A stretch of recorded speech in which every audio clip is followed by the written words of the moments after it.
मोक्षमार्गस्य नेतारं वेतारं कर्मभूभृतां ज्ञातारं विश्वतत्त्वानां वन्दे सद्गुरुं लब्धये। ચલો, બહુ સરસ. એક વસ્તુ કે આપણે ઘણા દિવસ પછી આજે મળી રહ્યા છીએ और उसमें भी मुझे बड़ा आनंद होगा अगर कोई मुझे बताएगा कि छोड़ा कहाँ था। कौन बताएगा कहाँ छोड़ा था? है? बोलो। आखिरी क्लास में हमने चर्चा की थी, तब कहाँ तक चर्चा की थी? हम्म।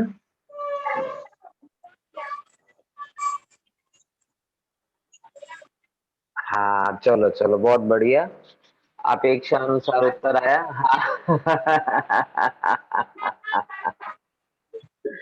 चलो, अपन सीधे सीधे अपने सूत्र पर चलते हैं जहां पर अपनी चर्चा हुई थी। देखिए, अपन यहाँ पर आ गए थे। थोड़ी बहुत चर्चा यहाँ पर नित्यता की चर्चा की थी। 31 नंबर का सूत्र, बराबर ना? अभी याद आ रहा है कि नहीं आ रहा? अभी याद करो तो उसमें अपन ने चर्चा में लिया था कि जो है क्या कहते हैं, सुनाई दे रहा है ना सबको बराबर? हाँ तो सूत्र नंबर 31, थोड़ी 31 पे अपनी 30 तक अपनी चर्चा हो गई थी, इसीलिए उसको थोड़ा एक बार देखते हैं कि 30 में क्या था। ये जो है महासत्ता अवान्तर सत्ता के बारे में चर्चा की थी, बराबर। और महासत्ता और अवान्तर सत्ता के बारे में थोड़ी इसकी भी चर्चा की थी कि एक ही समय में घटित होते हैं। इस सब बातों के बाद में अब एक परिभाषा आती है नित्यता की, कि नित्यता किसे कहते हैं, बराबर। ये सूत्र है, बराबर। थोड़ी बहुत आगे पीछे की चर्चा को अपन साथ में करते हुए 31 से अपना स्टार्ट करते हैं। काफी 21 दिन का गैप हुआ है इसके लिए। कि तद भावाव्ययम नित्यम, बोलिए। तत् भावाव्ययम नित्यम। भावाव्ययम नित्यम। बहुत बढ़िया। हाँ, तद भाव अव्ययम नित्यम, कि किसी भी वस्तु का उसके भाव से अव्यय यानी व्यय नहीं होना, च्युत नहीं होना, नित्यता कहलाती है, बराबर। जैसे कि भाई अब मैं सिलवानी गया, बराबर, और मैं सिलवानी गया और आपका स्वाध्याय अटक गया, तो मतलब स्वाध्याय की नित्यता नहीं कहलाई, क्योंकि आपका स्वाध्याय वाला भाव व्यय को चला गया। अव्यय होता तो नित्यता कहलाती, बराबर। आने और एक और बात समझने लायक होती है, ज्ञानियों ने हमें मात्र स्वाध्याय करने की प्रेरणा नहीं दी, नित्य स्वाध्याय करने की प्रेरणा दी। क्या बोला? ज्ञानियों ने हमें मात्र स्वाध्याय की प्रेरणा नहीं दी। स्वाध्याय तो अपनी अपनी रुचि और क्षमता के अनुसार बहुत सारे लोग करते हैं, लेकिन जिनके अंदर में पात्रता और पुरुषार्थ दोनों होता है, वो नित्य स्वाध्याय करते हैं। नित्य स्वाध्याय मतलब वो कैसी भी परिस्थिति हो, उनके अंदर में स्वाध्याय पने के भाव का व्यय नहीं होता, अव्यय होता है। जैसे हम नित्य भोजन करते हैं, नित्य शयन करते हैं, नित्य स्नान करते हैं, नित्य मंदिर जाते हैं, नित्य व्यापार के लिए जाते हैं, नित्य कितने सारे काम हैं जो हम नित्य करते कि नहीं करते? तो क्या हुआ वो नित्यता की परिभाषा? क्यों हम बोलते नित्य कर्म भी नाम क्या कहलाता है? अपने बहुत सारे कामों को अपन क्या बोलते? नित्य कर्म। ये हमारे कैसे काम है साहब? नित्य कर्म। क्यों नित्य कर्म कहते हैं?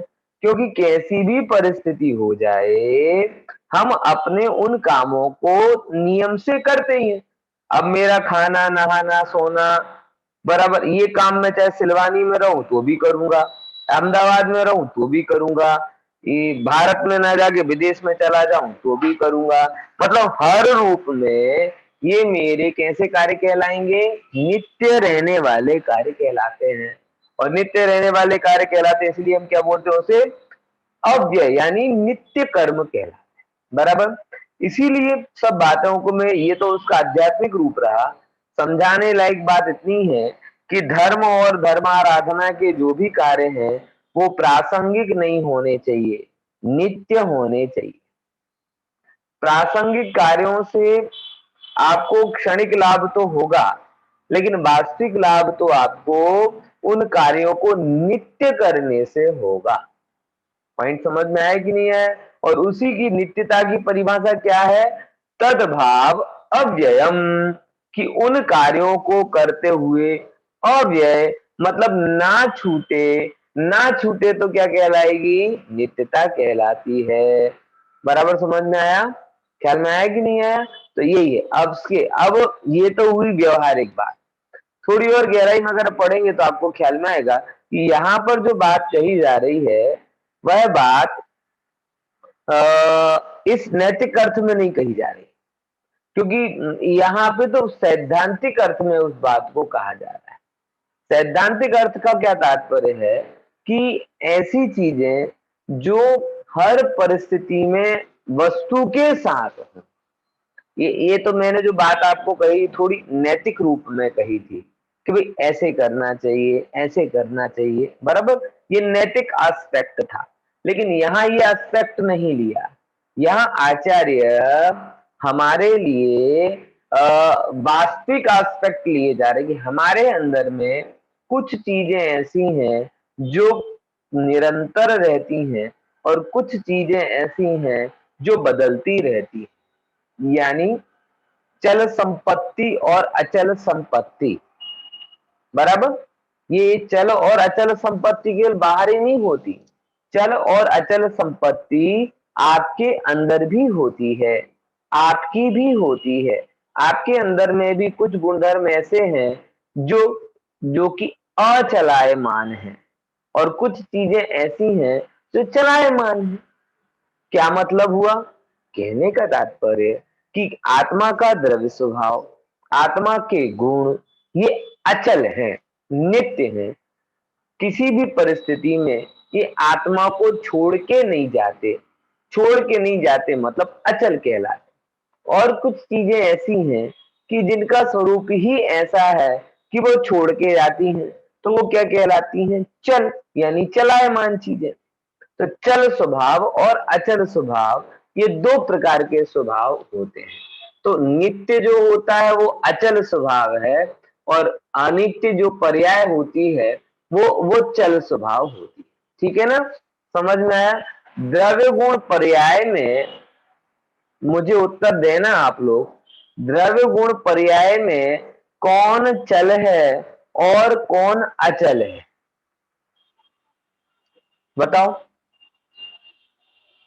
द्रव्य गुण पर्याय में कौन चल है? द्रव्य स्वभाव, गुण स्वभाव और पर्याय स्वभाव, इनमें कौन चल है और कौन अचल है? पर्याय पर्याय चल पर्याय चल, पर्याय चल चल, द्रव्य हाँ, अचल, द्रव्य अचल, द्रव्य अचल, गुण अचल, चल। बराबर, सरस। पण हूँ कहूँ कि पर्याय स्वभाव पण अचल छे तो खोटू की साचू? कई अपेक्षा है कई अपेक्षा ए ज कहूं छू ने हूँ कि मैं पर्याय नथी कीधी, मैं कीधु पर्याय स्वभाव। बेमा फेर छे, बेमा सर फेर छे, दरेक वस्तु पर्यायમાં समझ। हाँ हाँ बोलो। સર દરેક પર્યાયમાં આપણું જ્ઞાન ગુણ ને બધા ગુણો તો કામ કરશે ઈ અપેક્ષાથી પર્યાય અચલ છે કે કોઈ પણ પર્યાયમાં ઈ ગુણો એવી જ રીતે કામ કરશે? હા देखो આમાં કહેવાનું તાત્પર્ય કેવલ એટલું છે कि પાણીનો સ્વભાવ પ્રવાહી છે કે નહીં? પાણી છે ને, લિક્વિડિટી પાણીનો પ્રવાહ છે ને। હવે પાણીની લહેર ચલાયમાન છે, પણ ચલાયમાન થવું જે પાણીનો સ્વભાવ છે એ તો નિત્ય છે ને, એ ચલાયમાન નથી। કેમ કે પાણીનો जो चलायमान स्वभाव चलित થઈ જાય તો પાણી સ્થિર થઈ જાય। પાણી સ્થિર થાય છે ખરું? अरे बांध बनाव्या तो स्थिर થઈ ગયું ને? बोले ना, तो ये तो चलायमान જ છે। सहज जो सांध पड़े તો શું થઈ જાય? પાણીનો પછી મોરબીની ઘટના થઈ જાય કે નહીં થઈ જાય? એટલે કહેવાનો મતલબ શું છે, મારો પ્રશ્ન થોડું ટ્રિકી હતો. ટ્રિકી ઇન ધ સેન્સ કે મેં પર્યાય નથી કીધી, મેં શું કીધું તું? पर्याय स्वभाव। हाँ, और तो जैसे द्रव्य स्वभाव नित्य है, मतलब कि द्रव्य स्वभाव का कभी अव्यय नहीं होता, बराबर। जैसे गुण स्वभाव नित्य है, मतलब कि गुण स्वभाव का कभी अव्यय यानी व्यय नहीं होता, ऐसे ही पर्याय स्वभाव भी नित्य है। मतलब आत्मा प्रति समय पर्याय रूप परिणमित होता रहता है। जैसे पानी प्रति समय चलायमान होता रहता है, होता रहता है, होता रहता है, ऐसे आत्मा भी अपने आप से अब क्या परिणमित होता ही रहेगा। एक भी क्षण ऐसा नहीं आता कि जिस क्षण आत्मा अपने पर्याय स्वभाव को छोड़ दे।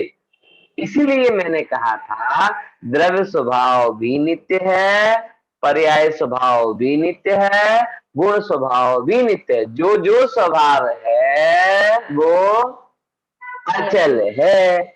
और आपने पर्याय स्वभाव का मतलब पर्याय कर लिया, तो आपको लगा पर्याय तो बदल जाती है, इसीलिए वो समझने की, वो थोड़ा स्पष्टीकरण के लिए प्रश्न मैंने आपसे किया था। बराबर समझ में आया?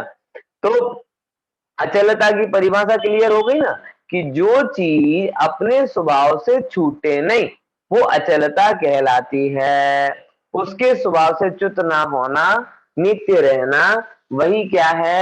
अचलता की निशानी यानी नित्यता की निशानी है। देखो, जीव में भले ही एक पर्याय दो समय नहीं रहे, समझ में आया, लेकिन पर्याय स्वभाव अनादिकाल से है और अनंत काल तक रहेगा। यही इसके पर्याय स्वभाव की गारंटी। देखो उसका खुलासा करते हैं। जिस वस्तु का जो भाव है उससे च्युत ना होना वही नित्यता है, बराबर। तो स्वभाव की नित्यता वो तो हमारे अंदर बाय डिफॉल्ट है कि नहीं? बोलो, मैं ज्ञानी रहने के लिए क्या कर सकता हूं? अनंत काल तक मैं जीव रहूं इसके लिए मैं क्या कर सकता हूं? बोलो, तुम्हें क्या करना पड़ेगा? देखो, तुम्हें करोड़पति हो ना तो बाप समझाता है अपने बेटे को, बेटा मेहनत से कमाया वो पैसा है, करोड़पति रहने बनना आसान है, करोड़पति बने रहना मुश्किल। मेरा एक मित्र है, वो पटेल है, एक हो जाती है, बोले कि पैसा तो बाणीओना पासे टके। કેમ? કે અમારા પટેલ જોડે શું થયો કે જમીન વેચી વેચીને કરોડો રૂપિયા ભેગા કરી લીધા, વર્ષ બે વર્ષમાં બધું વાપરી નાખ્યું તો ખાલી થઈ ગયા, પાછા ધંધા નોકરીમાં લાગી। तो पैसा करोड़पति होना बराबर आसान है एक एंगल से, लेकिन करोड़पति बने रहना ये मुश्किल है। ये हम लोग बनियों से नहीं सीख पाए। बनियों में जो जो करोड़पति बना सो बना रह गया। हम लोगों में जितने जमीन बेच बेच के करोड़ों के मालिक हुए, 6 महीने, साल भर, 2 साल, 5 साल बाद क्या हो गए? सब खाली हो गए, है ना? ये तो दृष्टांत।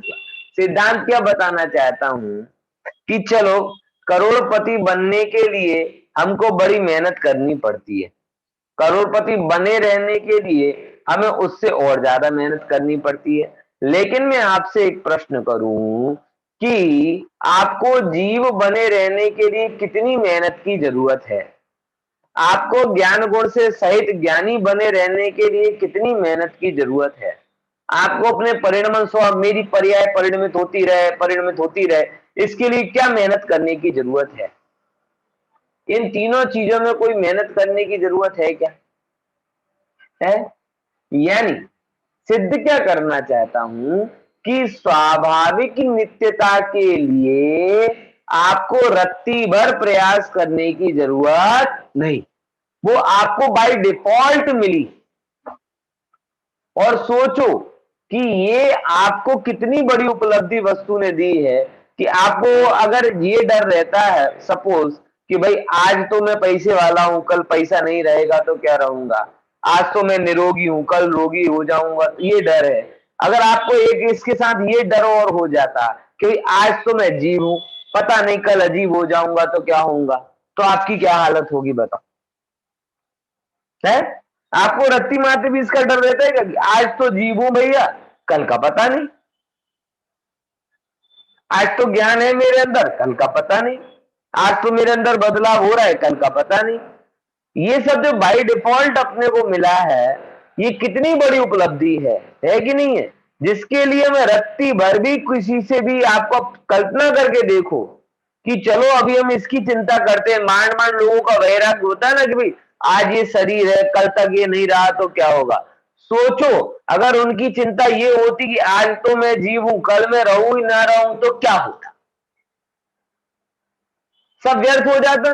तो कुदरत ने आपको कितना निर्भर करके रखा है कि भैया तू मूलभूत चीजों में तो चिंता कर मत, यानी स्वभाव की नित्यता के लिए तुम्हें कुछ नहीं करना।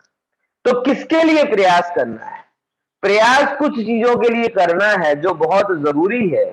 उनमें खास धर्म आराधना के जब अवसर आए, उनमें नित्य प्रवृत्ति, ये मैं मानता हूं आज के समय का सबसे बड़ा पुरुषार्थ है। क्या शब्द बोल रहा हूं? क्या शब्द बोला?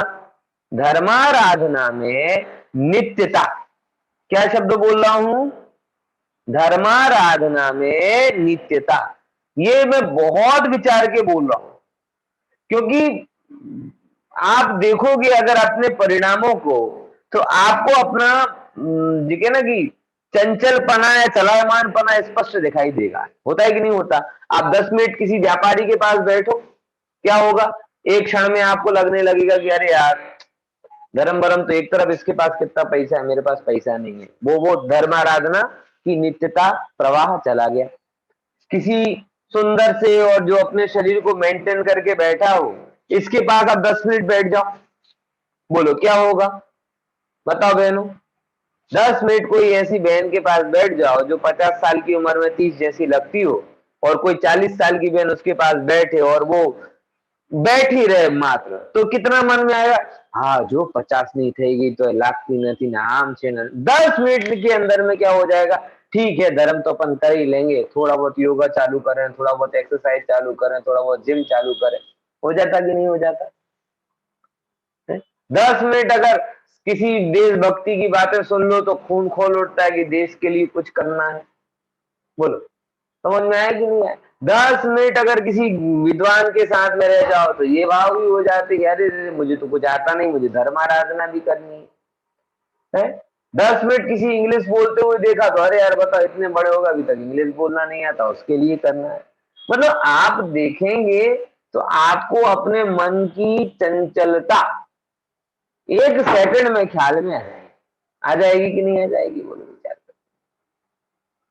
तो यहां पर ये समझने वाली बात है कि ऐसी चंचल परिस्थिति में धर्माराधना में टिके रहना, ये आपका देखो शुरू करना और टिके रहना ये बहुत बड़ी बात। शुरू करने में तो एंथुसियाज्म होता है, कोई भी चीज नया करने की इच्छा होती है ना, तो बहुत वो होता है कि अभी कर देंगे, अभी कर देंगे, ये कर देंगे, वो कर देंगे, बहुत सारी बातें ख्याल में आती। लेकिन उसी चीज को टिकाए रखना ये बहुत बड़ा पुरुषार्थ है। तो मैं क्या बात कहना चाह रहा हूं आपसे, समझ गए ना? मैं आपसे ये कहना चाह रहा हूं कि स्वभाव की नित्यता के लिए आपको रत्ती भर प्रयास नहीं करना। आपको जो भी नित्यता के लिए प्रयास करना है वो कौन से? कि धर्माराधना की नित्यता। कौन सी नित्यता? धर्माराधना की नित्यता। कि ये जो धर्माराधना के कार्य आपने हमने प्रारंभ किए हैं, बहुत पुण्य से चालू होते हैं, अब इसकी पूर्णता होनी चाहिए और वो नित्य पुरुषार्थ से होगी। बराबर? आठम चौदस का पुरुषार्थ, संवत्सरीय अष्टानी का, पर्यूषण का पुरुषार्थ, संडे मंडे का पुरुषार्थ, इसमें काम नहीं लगेगा। इसमें तो गहरा पुरुषार्थ चाहिए, नित्य पुरुषार्थ चाहिए होता है। कल में आप समझे कि नहीं समझे? तो ये चीज मुझे थोड़ी नैतिक पॉइंट ऑफ व्यू से आपको बतानी थी कि नित्यता तो स्वाभाविक तो है ही, लेकिन लेकिन हमें उस नित्यता से बहुत लेना देना नहीं है। हमें तो धर्माराधना की नित्यता आवकार्य है, स्वीकार्य है। बराबर? देखो अब एक प्रश्न आया है कि प्रत्येक वस्तु परिवर्तनशील है तो फिर वह नित्य कैसे है? तो देखो क्या कहते हैं, कि कोई कहेगी साहब परिणाम तो बदलते रहते हैं, अपन उसको पुनः नैतिक रूप में ही लेते हैं कि कोई कहेगी साहब परिणाम तो बदलते रहते हैं, उसमें एक परिणाम तो टिकता नहीं है, तो फिर कैसे आप कह सकते हो कि हम धर्म में नित्य रह सकते हैं? बात बोले सही है, परिणाम का बदलना वो तो परिणामों का गुण धर्म है, लेकिन परिणाम बदलने से कोई पूरी की पूरी परिस्थिति बदल जाए ऐसा थोड़ी होता है। अरे हम भी घर में हैं, कभी हमें सोफा अच्छा नहीं लगता तो जैसे मेरे घर का सोफा है तो कभी उसको स्ट्रेट रख देते हैं, कभी उसको एल शेप में रख देते हैं, कभी आमने सामने रख देते हैं। तो ये हमने क्या किए कि सोफा में बदलाव किया कि नहीं किया? बोले किया। तो बदलाव किया तो बदल दिया क्या? बोले नहीं बदला। पॉइंट समझ में आया कि नहीं आया? बड़ा सिंपल सा एग्जांपल है, मेरे जैसे मेरे घर के जैसे आप लोग भी करते होंगे थोड़ा बहुत, है कि भाई अभी यहाँ रखा है तो वहां रख दिया, कभी बड़े डिब्बे आगे रख दिए, कभी छोटे डिब्बे आगे रख दिए, कभी चम्मच का स्टैंड ये वाला कर दिया, कभी चम्मच का स्टैंड वो वाला कर दिया, कभी ये बेडशीट बदल दी, कभी वो बेडशीट बदल दी। होता है कि नहीं होता? कुदरती बात है, कोई बड़ी बात नहीं। तो मैं वही कह रहा हूं, क्या मैंने सोफा को बदला या नहीं बदला?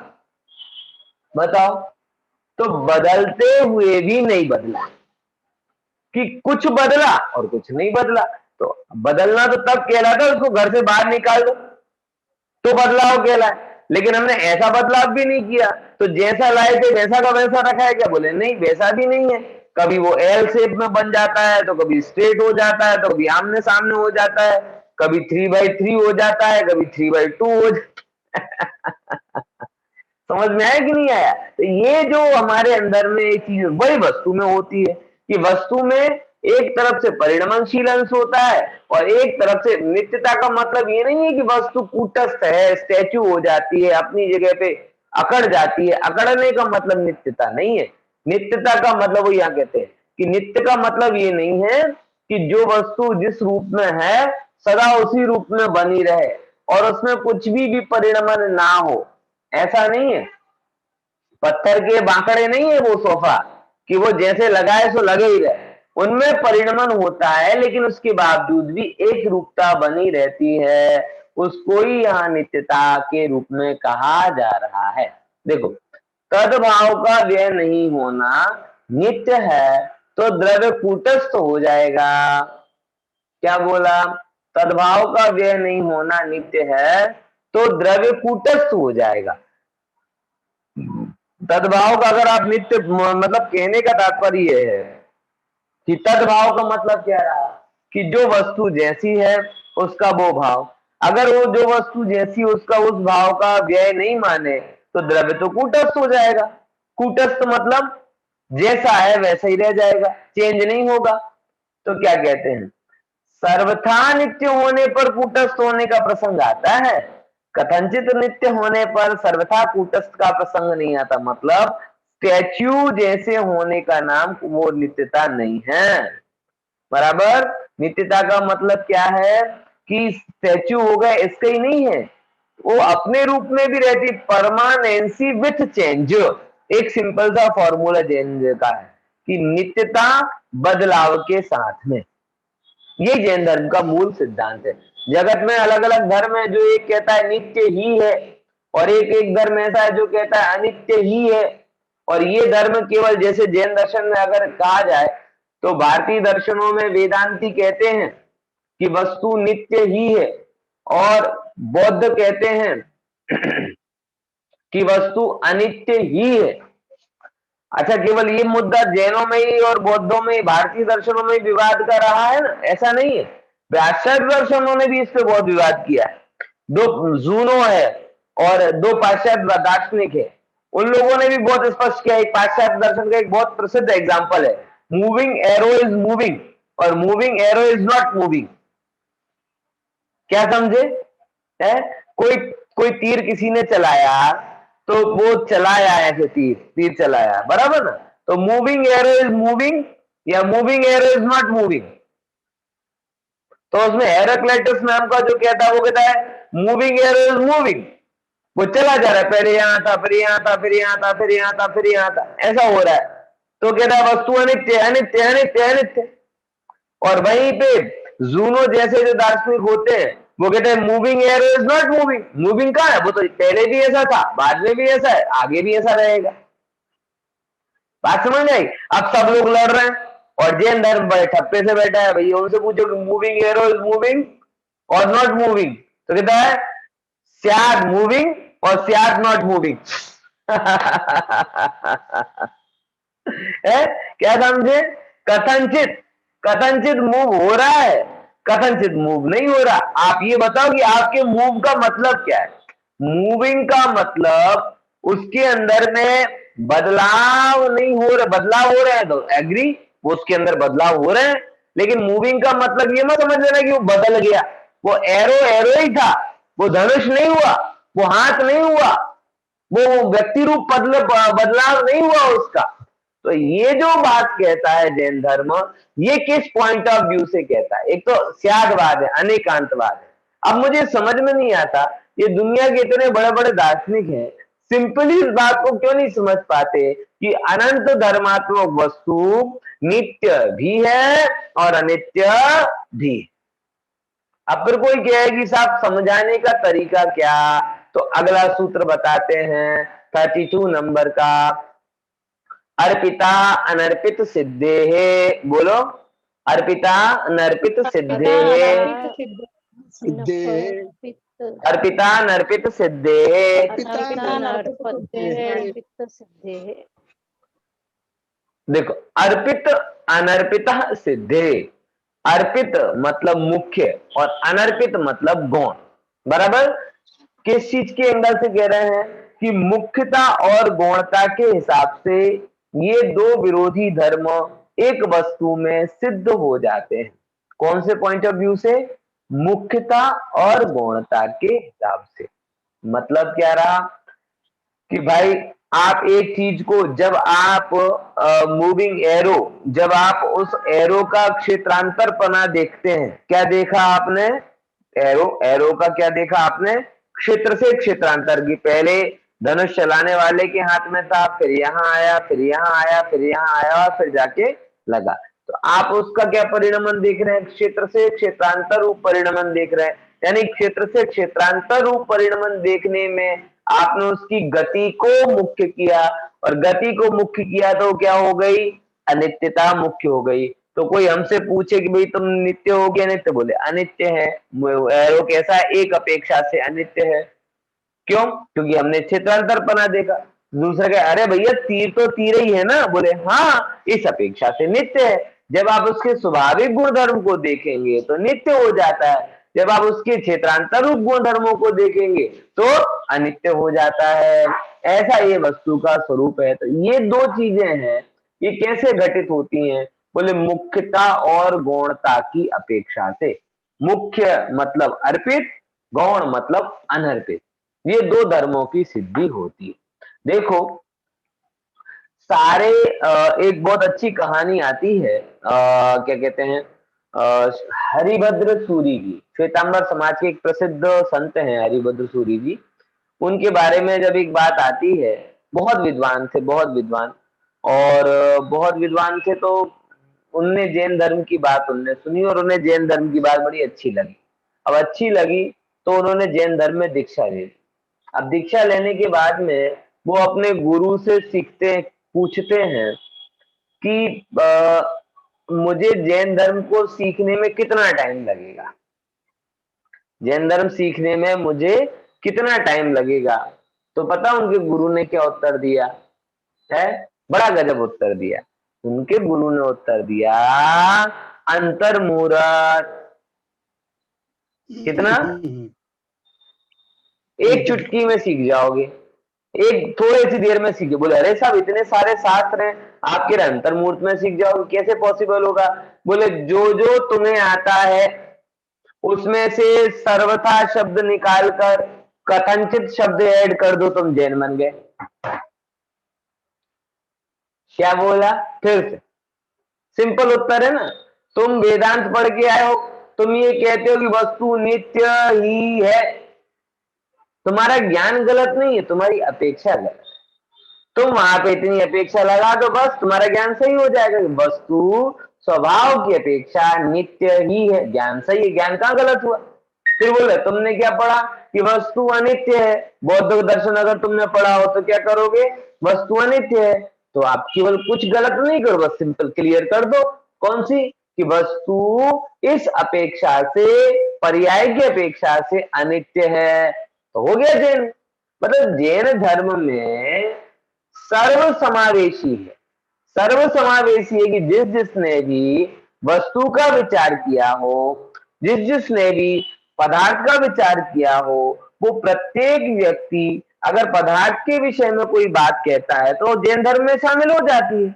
अंतर केवल इतना है कि अन्य मत वाले ऐसा ही है, ए म जो छे जकार अर्थ में वो बातें कहते हैं, और जैन धर्म कहता है भाई जकार मतलब, है ना, क्या करो एम पण छे, तो पण में शू થઈ ગયો, બોલે પણ કહેવાથી અપેક્ષા આવી ગઈ, અને એમ જ કીધું એટલે અપેક્ષાનો નિષેધ થઈ ગયો, અને નિષેધ થઈ ગયો તો જેનો જ્ઞાન પણ મિથ્યા થઈ ગયો, અને અપેક્ષા સ્પષ્ટ કરી દીધી તો અજૈનનો જ્ઞાન પણ સાચો થઈ ગયો। बोलो, अब इसका ये तो सैद्धांतिक पक्ष हुआ। अगर आपको व्यवहारिक पक्ष देखना चाहो तो क्या है, मैं गारंटी से बोल रहा हूं, अगर आप इस अनेकांत और शादवाद को व्यवहारिक रूप में भी अप्लाई करोगे तो आप मोस्टली कसायों से बच जाओ। बराबर। आप आज सिंपल सी बात कहूंगी, एक व्यक्ति मेरे ऑफिस में था, उसने मुझे टाइम दिया 5 बजे का, 5 बजे मिलने आऊंगा। वो इंश्योरेंस रिलेटेड व्यक्ति था। अब बजते बजते 5:45 हो जाए, 5:45 हो गए, 6 हो गए। अब एक क्षण के लिए मन में विचार आया कि भाई ये इतना लेट क्यों आता है ना, ऐसा क्यों करता है। सेकंड क्षण अपन ने अपेक्षा लगा ली। अपेक्षा लगा ली मतलब क्या, अपेक्षा लगा ली मतलब ये कि देखो वो भी तो कहीं जाता है, अब किसी को कोई स्कीम समझा रहा हो, बता रहा हो तो पूरा काम करके ही आएगा ना, अधूरा छोड़ के तो नहीं आएगा।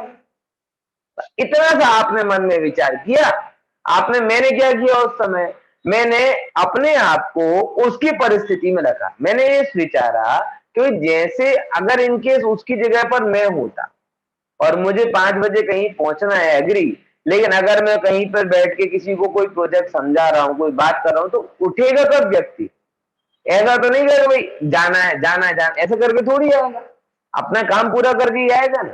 जैसे ही आपने अपना पॉइंट ऑफ व्यू बदला, पॉइंट ऑफ व्यू बदलते ही आपका गुस्सा चला गया कि नहीं चला गया। आपने ये विचार कर लिया कि मैंने बुलाया और उसने बोला तो आना ही चाहिए। आपने क्या मन में विचारा, मैंने बुलाया और उसने हाँ बोला तो आना ही चाहिए, तो आपका क्रोध बढ़ा। लेकिन जब आपने देखा कि ही चाहिए वाली बात तो ठीक है, लेकिन परिस्थिति अलग है, सिचुएशन अलग है, व्यक्ति के सब अलग है, सब कुछ अपने ऊपर डिपेंड नहीं होता, तो जैसे ही आपने विचार किया आपका क्रोध चला गया। बोलो, आप एक 2 साल का बच्चा हो, शांत क्यों नहीं बैठता, शांत क्यों नहीं बैठता, आप कितना बोल रहा है, कितना क्वेश्चन करता है, ऐसे करते हो, इरिटेट हो जाते कि नहीं हो जाते। भी होता है घर में, पापा ऐसे क्या कहते हैं, पापा उसे क्या कहते हैं, पापा ये क्या होता है, वो क्या होता है, आप इरिटेट हो जाते हो। उसकी क्षण आप इरिटेट होने की बजाय क्या करो, अगर हम छोटे होते तो हम क्या करते, हम भी यही कान खा रहे होते अपने पापा के। मतलब एक क्षण आप बदलोगे अपना आउटलुक, दूसरे क्षण आपको क्या हो जाएगा, समाधान मिल जाएगा। बराबर। आप कहते हैं साहब यंग एज, मोबाइल, वो बच्चे बहुत मोबाइल देख रहे हैं, बहुत मोबाइल, हाँ मैं भी उसका विरोधी हूं भाई, नहीं देखना चाहिए। हम तो नहीं देखते थे, तुम तो नहीं देखते थे, तुम्हारे जमाने में था क्या है, वो तो डायरेक्ट हमरे बन के बैठते तो बात है, समझ आया कि नहीं है। तो एक क्षण में अब है भाई, सिनारियो ऐसे ही चल रहा है। वो बात अलग है कि हमें उनको कहना भी पड़ता है, सुधारना भी पड़ता है, वो एक कहना सुधारना अलग है, लेकिन 24 घंटे उसी की ऐसा क्यों कर रहे, ऐसा क्यों कर रहे, ऐसा क्यों कर रहे, तुम उसकी जगह पर, उसकी अवस्था में अपने आप को रख के देखो, तुम्हें खुद समाधान मिल जाएगा। और ये भी मैंने देखा है, एक मैं सिलवानी गया था तो मेरे मित्र डॉक्टर है, डॉक्टर मित्र, और उसके पिताजी भी डॉक्टर है, अच्छा रुचिवान है। उसके वो कह रहा है कि यार पिछले 1 साल से मैं 2 सालों से मना रहा था अपने पिताजी के लिए, पिताजी वो लेटेस्ट मोबाइल ले लो, लेटेस्ट मोबाइल ले लो, लेटेस्ट नहीं नहीं नहीं लेना, नहीं लेना, नहीं लेना, नहीं लेना। अब वो अभी मैंने उनको दिला दिया, तो 6 महीने से ये सिचुएशन है कि जब देखो तब ऑनलाइन। तो बोले मेरे तो माथे 60 साल के पिताजी की मेरे गति भ्रष्ट कर दी, मुझे तो ये लग रहा है। कि पहले मना करते थे कि नहीं लेना नहीं लेना नहीं लेना, बोले अब दोपहर को 2 बजे भी देखो, रात को भी 2 बजे देखो, तो ऑनलाइन ही मिलते हैं हमेशा। बोलो मैं क्या करूं? मैंने तो ये बताया था कि इसके हिसाब से दिलाया था कि भाई दिलाएंगे, मोबाइल दिलाएंगे तो थोड़ा उनको धर्म का सुनेंगे या वो क्या रहेंगे, लेकिन अब पता नहीं उनका तो पूरे टाइम ही चालू रहता है, क्या होता है क्या नहीं होता। अब समझ में आ रहा है कि नहीं आ रहा है? तो एक क्षण में किसी भी चीज को ऐसा कह देना कि खराब है, ये है, वो है, बराबर है, लेकिन उसी क्षण अपने आप को उन परिस्थिति में रखकर उस चीज को समझते हैं, तो आप देखेंगे कि आपका जो फ्लो ऑफ कषाय है, कषायों का जो प्रवाह क्रम है, वो प्रवाह क्रम एकदम मंद पड़ जाता है और आप बड़े तटस्थ से और न्यूट्रल से होकर लॉजिकली बात करते हैं, आप पार्शियल होकर बात नहीं करते। ये इस तत्व ज्ञान की खूबी है कि आपका आउटलुक सर्वांगीण बनाता है। बराबर, एकांगी बात तो कोई भी कह देता है, लेकिन सर्वांगीण बनाने का जो काम है ये जिनवाणी कहती है। और उसके लिए क्या करोगे कि आप सर्व को एक साथ नहीं जान पाओगे, लेकिन आप किसी को मुख्य करो, किसी को गौण करो। मुख्य गौण करते करते, जैसे अपन यहाँ पे आपको स्क्रीन में दिख रहा है ना कि अभी मैं साइड में आ रहा हूं और ये सूत्र मुख्य हो रहा है, बराबर। अभी मैंने क्या कर दिया, तो मैंने अपने आप को गौण कर दिया, सूत्र को मुख्य किया। अब फिर मैंने क्या कर दिया कि फिर मैंने स्टॉप शेयरिंग कर दी। अब स्टॉप शेयरिंग कर दी तो मैंने क्या किया कि मैंने जो टेक्स्ट था उसको गौण कर दिया और अपने आप को मुख्य कर दिया। दोनों कहाँ है? अभी दोनों यहीं पर हैं, लेकिन दोनों में मुख्यता और गौणता के हिसाब से कभी सूत्र को मुख्य कर दिया जाता है तो कभी खुद को मुख्य कर दिया जाता है, और ये दोनों चीजों से क्या हो रही है? एक ही सूत्र की सिद्धि हो रही है। ये बात यहाँ पर बताई गई, ठीक है।